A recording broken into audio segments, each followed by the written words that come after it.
ወንዶች ጸጉራቸውን ከመቆረጣቸው በፊት ማድረግ ያለባቸውን 3 ነገር ልንገራችሁ። የመጀመሪያው ዋነኛው የምትመርጡት ስታይል ከፊታችሁ ቅርጽ ጋር የሚመሳሰል መሆኑን እርግጠኛ መሆን አለባችሁ። ምክንያቱም ደግሞ ጸጉራችሁ ከተቆረጣችሁ በኋላ እንዳያስጠላችሁ ማለት ነው። ሁለተኛው ደግሞ የምትቆረጡበት ቤት ኤክስፒሪየንስ ያላቸውና ብቁ ባለሙያዎች እንደሆኑ እርግጠኛ መሆን አለባችሁ።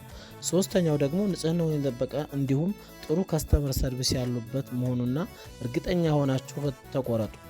ታዲያ እነዚህን ሁሉ አሟልቶ የያዘው ቤታችን በየካባዱ 13 ባስ ማዞሪያ ወረድ ብሎ ዩኒፎርም ትምህርት ቤት ፊት ለፊት አስፓልቱ ዳር እንገኛለን።